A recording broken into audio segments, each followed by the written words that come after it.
This is the Montre Black. Today we're gonna react to Desk of Death Battle. Knuckles was a god. Let's watch.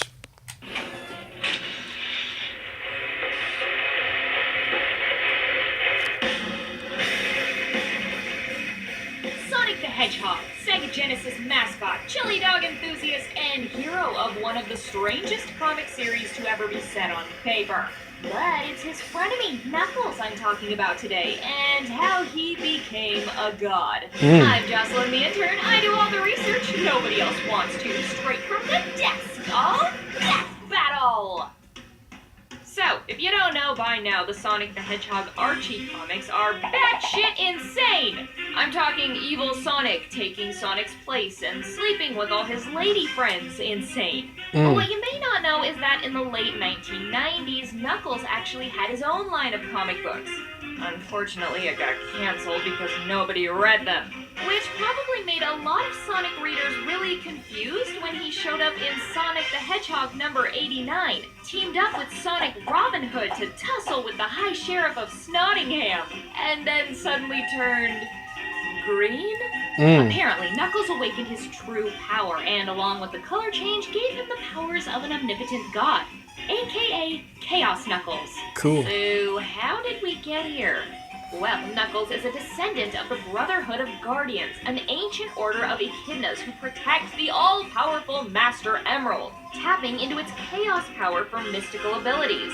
Back in the day, Knuckles' dad had a vision of his son's death, so in order to prevent this, he did what any logical father would do.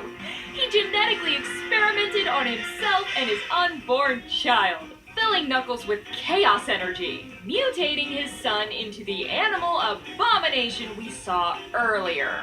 Now, while this looks extremely painful, it has its perks, like the ability to bend time and space. That's nice. But what did Knuckles do with all this newfound power? Well, to better understand his power, he got all buddy-buddy with his evil great Uncle Dimitri and the Dark Legion. Maybe not the best choice, but for a meathead like Knuckles, bad choices come pretty easy. Like exploring his family tree and hooking up with his distant cousin, Julie Sue. Sure, 11th generation removed cousin, but still. There's plenty of echidnas in the sea there, Knuckles, okay? Anyway, while gallivanting around with the baddies, Brain Bean over here decided to get pretty liberal with time travel and wound up ruining basically everything. Like multiple milestone events in history just got torn apart because he tried to fix them. And it's implied that his meddling ended up creating two timelines. A good timeline and a bad timeline. What comes next? Oh boy. The two timelines have very different paths for Knuckles. In the darker timeline, Knuckles is a real dick. He ends up killing everyone on Mobius and collecting their souls like some Rastafarian Shang Tsung. Also, he not only falls in love with Julie Sue, but they end up having a kid together. Her name is Laura Sue, or Janie Ka, depending on who you're asking. She grows up and does some time traveling of her own. I could do an entire episode on Laura Sue and the lawsuit it created, but we'll save that for another time. Back in the good timeline, Knuckles eventually got control over his powers, just in time for a mammoth in a swaggy suit to steal them.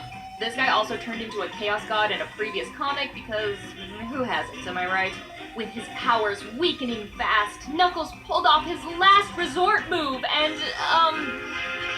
blew himself up. So now he's dead and the insanity can die with him. Just kidding. He didn't really die. Duh. Instead, he actually just evolved to a higher plane where he gets to do the standard ethereal stuff. You know, like attending his own funeral and meeting God, who of course is an echidna named Aurora. Anyway, God Kidna was cool enough to let Knuckles go back to being red, and she even threw in a little reincarnation. In exchange, Knuckles had to give up his godlike powers. Well, until like 20 issues later when they just came back, because nothing really matters long-term in comics. And of course, with his powers returning, Knuckles loses control again. But this time, the only way to stop Knuckles is for his dad to sacrifice himself. A fitting end to the chaos when you think about it. Of course, again, nothing matters because a few issues later, everything was retconned by Mega Man. That's right, the Blue Bomber, and something called the Super Genesis Wave basically nullified like 200 issues of Sonic the Hedgehog. So there you go. Now you also have to share in this useless, insane bit of Knuckles knowledge. You know, sometimes reading all these comics really makes me want to clean my eyeballs! Bleach! Is there bleach in here in the studio? Where's my bleach? Ooh, fun fact! Remember the vision of Knuckles' death that Locke has, which sets off this entire chain of events? Yeah, it never actually happens. Robotnik's Claude Robot never shows up, so this storyline is completely pointless, as well as retconned. If you like this video, give it a thumbs up, and I'm going to see you on my next reaction. This has been the Montre Black. Peace.